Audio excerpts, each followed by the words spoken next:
This is Blessed Christian Lifestyle. On this on this page, we read the Bible, and then we talk about the Bible, and we pretty much talk about anything related to God's word. Any questions you want to ask, this is the place. Hey, feel free to ask any question. All right, about anything. If you've seen one of my videos and you have a question, feel free to ask. All right, as simple questions, harder questions, whatever you got. Hey, how's it going? Thank you for being on. Yeah, took a few days off.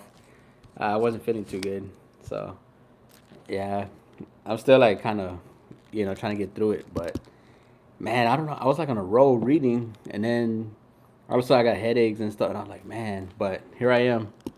Here I am. I'm back. All right, so I'm gonna try to push through. Yeah, no problem. Thank you for being on, by the way, Isaiah Tehran. Yeah, I've seen you on here um, multiple times. Today I'm gonna read chapter 35 of Genesis. So I'm gonna read some Old Testament, and then I might get into Joseph. Joseph is chapter 37, all the way to 45, and that's the end of Book of Genesis. All right, so I might get into Joseph, but I kind of want to talk about the Chosen, the latest one that came out, which I watched it a few days ago, and then right before my headache started coming in, and so I do want to talk about that. So first, I'm gonna read Genesis chapter 35, and then I'm gonna talk about the latest movie of the Chosen, how biblical accurate it was, and just a few interesting scenes. All right. FY, it was Judas. It shows there's a lot about Judas and how he ends up betraying Jesus. And man, it's really about Judas being lukewarm and trying to understand Jesus like in a more human kind of way. And eventually, he just doesn't understand. He doesn't understand. And at the end of the day, he's like, he just betrays Jesus. He doesn't truly have faith in Jesus. So man, it was tough to watch, but yeah, it was very interesting. So hey, it's always good to watch a visual. But I'm gonna read Genesis chapter 35. All right. Uh, then God said. So by the way, this is gonna be a Jacob and Esau. Remember the brothers. All right. Piper Houston, how's it going? Thank you for being on. All right, thank you very much for being on. I'm gonna read Genesis chapter 35 and 36, and then I'm gonna talk about the new movie, The Chosen. All right. All right. Judas betraying Jesus. Remember, man, it was tough to watch, but there was a lot of really good scenes on there. They had the Last Supper, and excuse somebody's outside honking, so excuse that. All right. Yeah, excuse that. By the way, somebody's been honking outside for like the last 20 minutes. All right. But chapter 35, 36, and then we're gonna talk about the Chosen. I'm sorry, nobody watched your videos. It's just two people watching your videos. Hey, alright, man, all good. I ain't worried about it. I'm just here to read. You know what I mean? I'm just here to read. Thank you very much for being on, though. All right. And also, feel free to ask any questions or anything. All right. Please feel free. I welcome it. All right. Then God said to Jacob, "Arise, go up to Bethel and dwell there, and make an altar there to God, who appeared to you when you fled from the face of Esau, your brother." And Jacob said to his household, and to all who were with him, "Put away the foreign gods that are among you. Purify yourselves and change your garments. Let us arise and go up to Bethel, and I will make an altar there to God, who answered me in the day of my distress, and has been with me in the way which I have gone." So have Jacob all the foreign gods which were in their hand, and the earning which were in their ears. And Jacob hid under the terebinth tree which was Shechem. And they journeyed, and the terror of God was upon the cities that were all around them, and they did not pursue the sons of Jacob. All right, so we're gonna go into later. So we're gonna go into Jacob and Esau. So Jacob came to Luz, that is in Bethel. So we're in Bethel, which is in the land of Canaan. He and all the people who were with him, and he built an altar there, and called the place El Bethel, because they were a God. That's where God appeared to him when he fled from the face of his brother. Now Deborah, Rebekah's nurse, died, and she was buried below Bethel under the terebinth tree. So the name of it was called Alan Bashut. Then God appeared to Jacob again when he came from Paddan Aram, and blessed him. And God said him, Your name is Jacob. Your name shall not be called Jacob anymore, but Israel shall be your name. So he called his name Israel.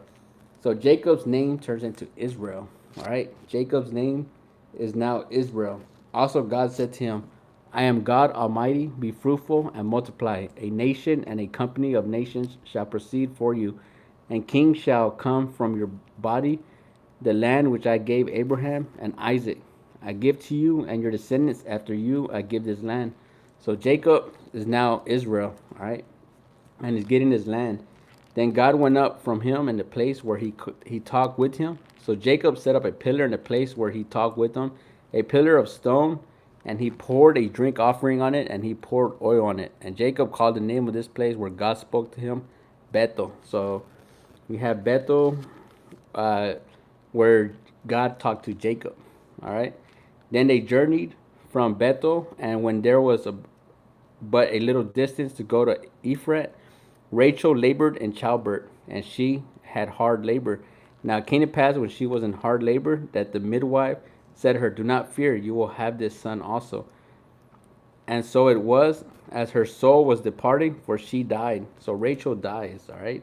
Rachel, that is Jacob's wife, that he worked for, was it 14 years to have this wife, Rachel, and now she died giving birth. That she called his name Ben Oni, and his father called him Benjamin. So this is Benjamin. So Rachel died and was buried on the way to Ephraim. That is Bethlehem. So in Bethlehem. And Jacob set a pillar on her grave, which is the pillar of Rachel's grave to this day. Then Israel journeyed and pitched his tent beyond the Tower of Eder. So I might want to look that up later. And it happened when Israel dwelt in the land that Reuben went and lay with Bela, his father, concubine, and Israel heard about it. Now the sons of Jacob were 12. The sons of Leah were Reuben, Jacob, firstborn. So here's a bunch of names, the genealogy. There's a lot of genealogy in the Bible. All right, here we go. Verse 27. Then Jacob came to his father Isaac at Mamre and Kirjah Arba, where Abraham and Isaac had dwelt. Now the day of Isaac were 180 years. So Isaac breathed his last breath and died, and gathered to his people, being old and full of day. And his sons Esau and Jacob buried him. All right, so we have Jacob came to his father Isaac at Mamre, where Abraham and Isaac had dwelt. Now the days of Isaac were 180. So Isaac had 180. So Isaac breathed his last breath and had gathered to his people, being old, full of days, and his sons Esau and Jacob buried him. So Isaac passes away. We have Rachel passes away. All right. So Rachel died and was buried on the way to Ephraim. Oh man, get some air in here. How y'all doing? Journeyed from Bethel. Now it came to pass. All right. So I'm gonna keep reading. Chapter 36. Now this is the genealogy of Esau, who is Edom. Esau took his wives from the daughter of Canaan, Ada, the daughter of Elon, the Hittite, Bamela, the daughter of. So a lot of genealogy here. So genealogy. Then Esau took his wives and his son, his daughter, and all the persons of his household, his cattle, and all his animals, and all the goods which he had gained in the land of Canaan, and went to the country away from the presence of his brother Jacob. For their possessions were too great for them to dwell together, and the land where they were strangers could not support them because of the livestock. So Esau dwelt in Mount Seir. Esau is Edom, and this is the genealogy of Esau, the father of Edomites in Mount Seir. All right, so we got more genealogy. The son of, there you go, verse 15. These were the chiefs of the sons of Esau. And then more genealogy. All right, genealogy. A lot of genealogy. All right, the Bible has a lot of genealogy. Sons of Esau, king of Edom. Now there were kings who reigned the land of Edom, and the king reigned over the children of Israel. Bela, the son of Bor, reigned in Edom, and his name of the city was Dinbah.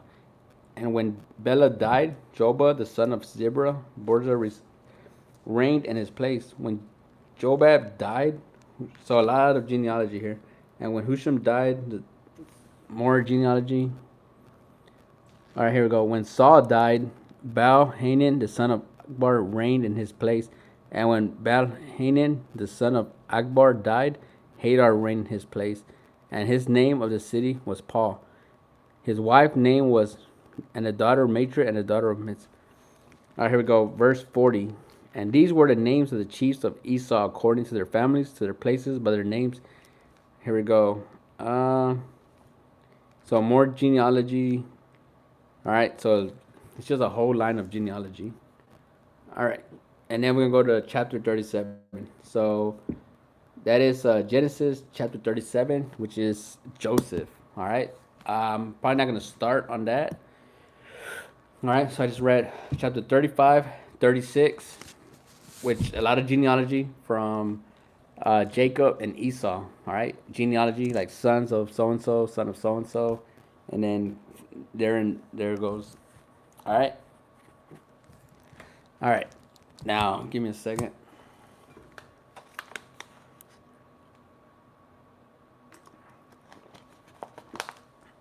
All right, I'm gonna give it a second. When Bela died, Jobab, son of Zebra.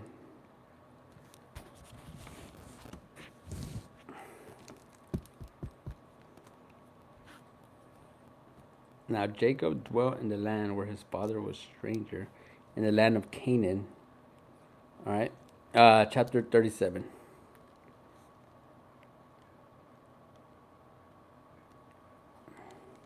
Now Jacob dwelt in the land where his father was stranger, in the land of Canaan. This is the history of Jacob. Joseph, being 17 years old, was feeding the flock with his brother. Now Jacob dwelt in the land where his father was stranger, in the land of Canaan. So we got Jacob in the land of Canaan. The history of Jacob.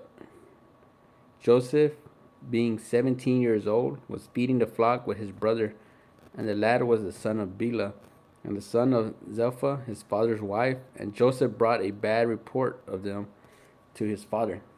All right, so it's Joseph, chapter 37. All right, let's see, chapter 37. This is Joseph. Now Israel loved Joseph. All right, so remember, Israel is Jacob. Jacob's name is now Israel. Now Israel loved Joseph more than all his children because he was the son of his old age. All right, so he loved Joseph more than his other children. Also, he made him a tunic of many colors, so like a shirt, like a robe. But when his brothers saw that their father loved him more than all his brothers, they hated him and could not speak peacefully to him. All right, so uh, we have Joseph. He's hated by his brothers. All right, because his father loved him the most. Now Joseph had a dream, and he told it to his brothers, and they hated him even more.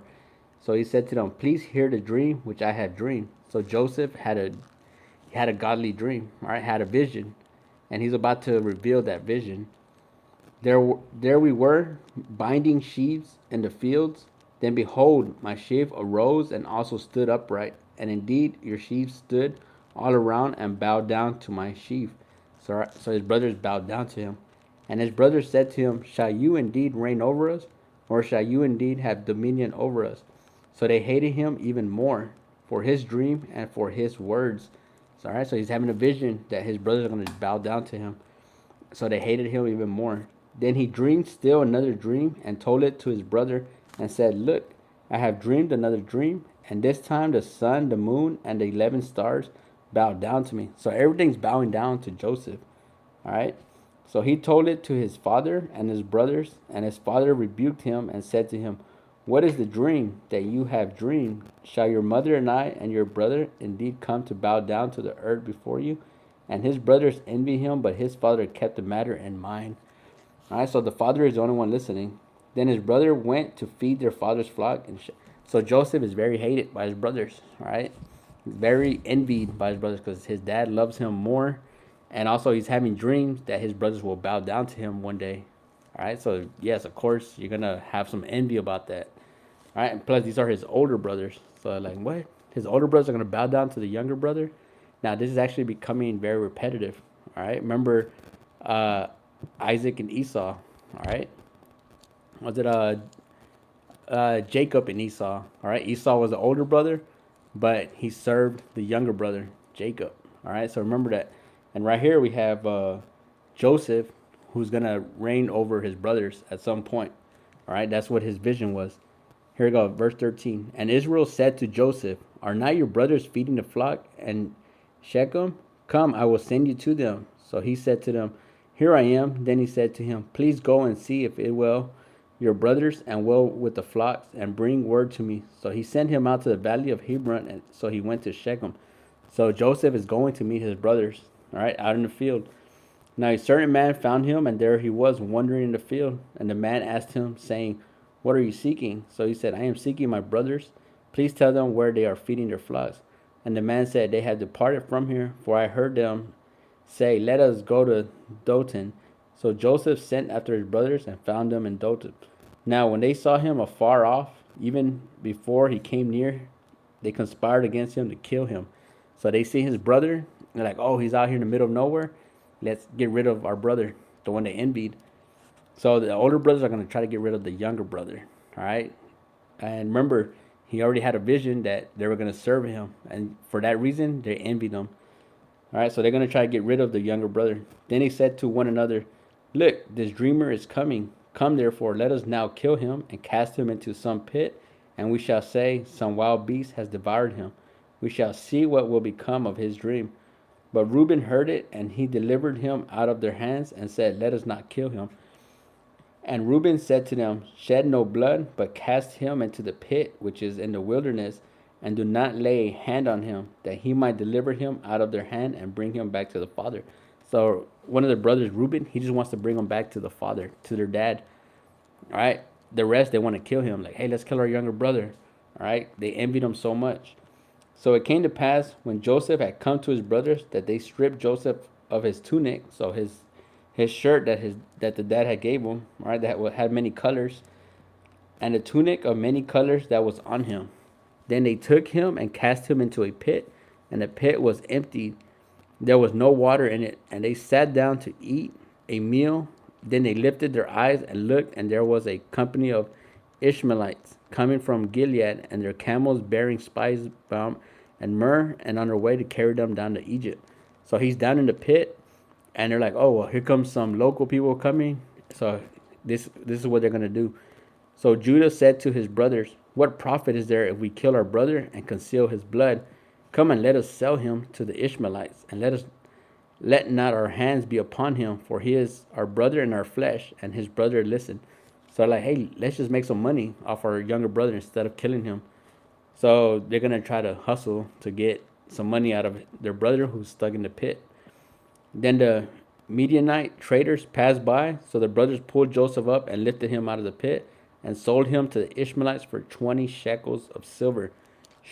20 shekels of silver. So that's 20. I believe Judas received 30 shekels. All right. So here's 20 shekels here. And they took Joseph to Egypt.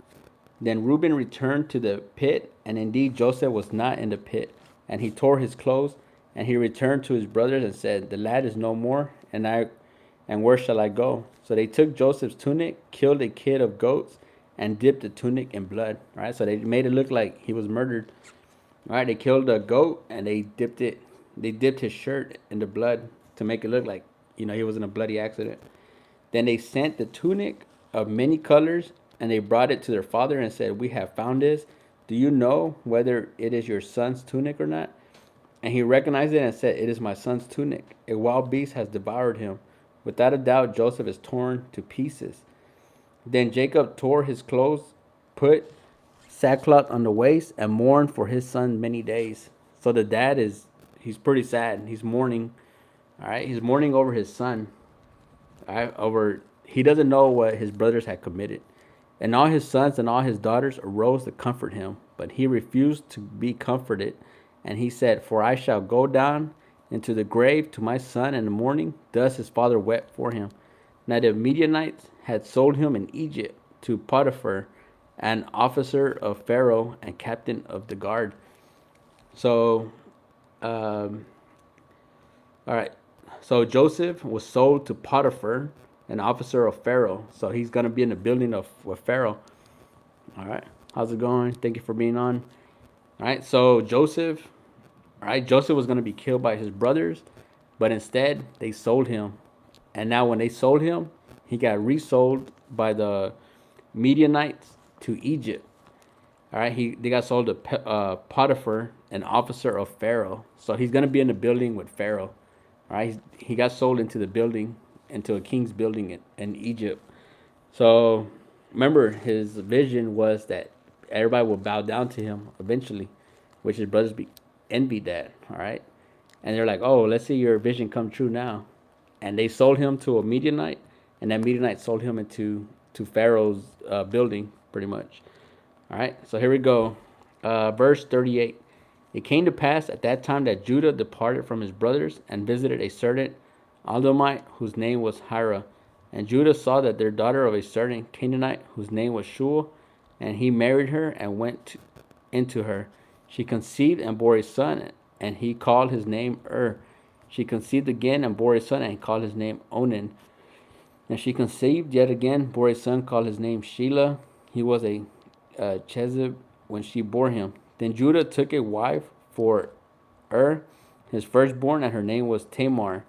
But Judah's firstborn, was wicked in sight of the Lord, and the Lord killed him.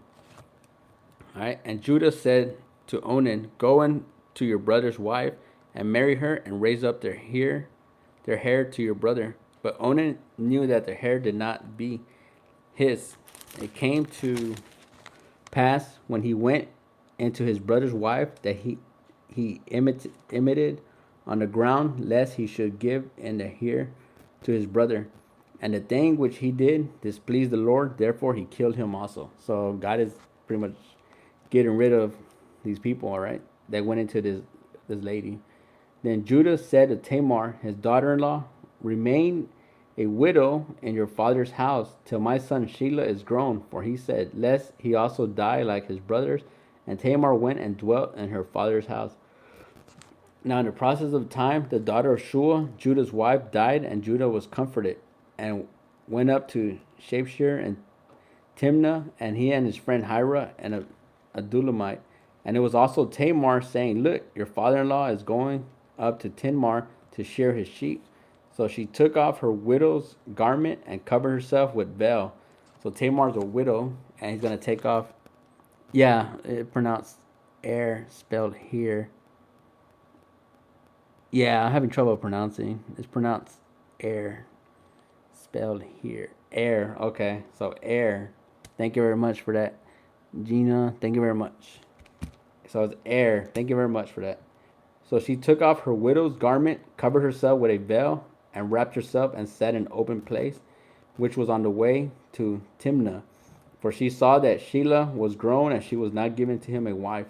When Judah saw her, he thought she was a harlot, because she had covered her face. Then he turned to her by the way, and said, "Please let me come into you," for he did not know that she was his daughter-in-law. So she said, "What will you give me? What you may come into me?" And he said, "I will send a young goat from the flock." So she said, "Will you give me a pledge till you send it?" Then he said, "What pledge shall I give you?" So she said, "Your signet and cord and your staff that is in your hand." Then he gave them to her and went into her, and she conceived by him. So she arose and went away and laid aside her veil and put on the garment of her widowhood. And Judah sent the young goat by the hand of his friend, the Adulamite, to receive his pledge from the woman's hand, but he did not find her. Then he asked the men of what place, saying, "Where is the harlot who was openly by the roadside?" And they said, "There was no harlot in this place." So he returned to Judah and said, "I cannot find her." Also the men in the place said to her, "There was no harlot in this place." Then Judah said, "Let her take them for herself. Let's be ashamed. Let's be shamed. For I sent this younger goat, and you have not found her." And it came to pass after 3 months. All right, so it's 3 months later. Thank you very much. All right. All right, so it says, so 3 months later, after that, Judah was told, saying, "Tamar, your daughter-in-law, was played the harlot." All right, so the daughter-in-law played the harlot. All right, and remember he came into her. Tamar, your daughter-in-law, was played into the harlot. Furthermore, she is with child by harlotry. So Judah said, "Bring her out and let her be burned." When she was brought out, she sent to her father-in-law, saying, "By the man whom these belong, I am the child." And she said, "Please determine whose these are, the signet and the cord and the staff." So Judah acknowledged and said, "She was been more righteous than I, because I did not give her to Shelah my son, and he never knew her again." Now it came to pass at the time for giving birth, that behold, twins were in her womb. And so it was when she was giving birth that one put out his hand, and the midwife took a scarlet thread and bound it on hand, saying, "This one came out first." Then it happened as he drew back his hand that his brother came out unexpectedly, and she said, "How did you break through? This breach be upon you." Therefore his name was called Perez. All right, so the name was called Perez. Afterwards his brother came out, who had the scarlet thread on his hand, and his name was called Zerah. So we have Perez and Zerah. All right, and that is from Tamar. All right. All right, Tamar, who pretended to be a harlot. All right, so Judah acknowledged them. All right, so here we go. So we're about to go on 39. So that's like a whole side story there. All right, so here we go. Verse 39, back to Joseph. Now Joseph had been taken down to Egypt, and Potiphar, an officer of Pharaoh, captain of the guard, an Egyptian, bought him from Ishmaelites who had taken him down there. So Joseph has made his way in, to the let me see, captain brought him to from the. Now Joseph had been taken down to Egypt. The Potiphar, an officer of Pharaoh, the captain of the guard, the Egyptian, bought him from the Ishmaelites who had taken him down there. The Lord was with Joseph, and he was a successful man, and he was in the house of his master, the Egyptian. All right, so remember, Joseph is a successful person. All right, he's in the house of the master in Egypt, so he's in the king's place here. And his master saw that the Lord was with him, and that the Lord made all he did to prosper in his hand. So the master realizes, man, Joseph is pretty much, he's anointed. All right, the Lord is in Joseph. That's one of those things that we want to work on, is that, hey, people can see that the Lord is in us. All right, hey, the Lord is in that person. I can see it. All right, so that's something we want to work on. So Joseph found favor in his sight and served him. Then he made him an overseer of his house, and all that he had, he put under his authority. So Joseph suddenly gets a lot of authority because he had God's favor, and they could see that. So Joseph was found favor in his sight and served him. Then he made him an overseer of the house, and all that he had, he put under his authority. So it was from the time that he made him overseer of the house and all that he had, that the Lord blessed the Egyptian house for Joseph's sake. All right, for Joseph's sake. Remember that. And the blessing of the Lord was on all that he had in the house and in the field. Thus he left all that he had in Joseph's hand, and he did not know what he had except for the bread which he ate. Now Joseph was handsome in the form of appearance. All right, so Joseph was handsome. All right. All right. By the way, if you have any questions at all, all right, thank you for being on. All right, I really appreciate it. All right, here we go. Verse 7, chapter 39, verse 7. And it came to pass after these things that his master's wife cast longing eyes on Joseph, and she said, "Lie with me." All right, so here we have the master's wife trying to sleep with Joseph here, and she literally says, "Lie with me." But he refused and said to his master's wife, "Look, my master does not know what is with me in the house, and he has committed all that he has to my hand." So Joseph understands his responsibility here. All right, he's not trying to mess that up. "There is no one greater in this house than I, nor has he kept back anything from me, but you, because you are his wife. How then can I do this great wickedness and sin against God?" Joseph was not willing to sin against God. All right, Joseph, I mean, he had all this in his possession. He was not willing to sin against God. So it was as she spoke to Joseph day by day that she did not heed her to lie with her or to be with her. But it happened about this time when Joseph went into the house to do his work, and none of the men of the house was inside, that she caught him by the garment, saying, "Lie with me." But he left his garment in her hand and fled and ran outside. So she grabs his garment and he runs away and she stays holding on to his garment. All right. And so he, she's trying to get him to commit adultery and fornication. All right. Because he's not married. She is married. So Joseph literally runs off. All right. That's one thing to remember. He runs off. All right. Temptation, he runs off. So remember, run away from temptation. All right. Here we go. That she called to the men, and so he ran and saw. He left his garment in her hand and fled outside. That she called to the men of her house and spoke to them, saying, "See, he has brought into us a Hebrew to mock us. He came in to me to lie with me, and I cried out with a loud voice. And it happened when he heard that I lifted my voice and cried out that he left his garment with me and fled and went outside." All right, so she lies about it. She like, hey, uh, pretty much it was the other way around. So she kept his garment with her until his master came home. Then she spoke to him with the words like these, saying, "The Hebrew servant whom you brought to us came in to me to mock me. So it happened as I lifted my voice and cried out that he lifted his garment with me and fled outside."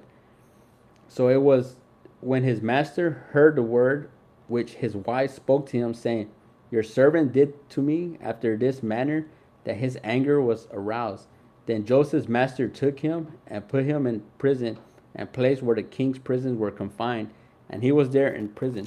So Joseph went from pretty much having authority over everything to going to prison, all right, because the master's wife lied about him trying to sleep with her, all right, when actually it was the other way around. But the Lord was with Joseph and showed him mercy, and he gave him favor in the sight of the keeper of the prison. And the keeper of the prison committed to Joseph's hand and all the prisoners who were in the prison. Whatever they did, there it was his doing. The keeper of the prison did not look into anything that was under Joseph's authority, because the Lord was with him, and whatever he did, the Lord made it prosper. All right, so I'm going to stop at Genesis chapter 39. All right, it's about 30 minutes. I'm going to start another video in a bit. Thank you very much for being on. My next video is going to be about The Chosen, the movie that's out right now in theaters. Part 2, Judas turning, Judas turning on Jesus. All right, so he betrays him. So I'm going to talk about some scenes on there. So I'm gonna turn this one off and I'm going to start another video. All right. Thank you very much for being on. All right, I really appreciate it. So we just read, I believe, Genesis chapter 36 all the way to 39. All right, thank you very much for being on. Just give me a second. I'm going to start a whole new video.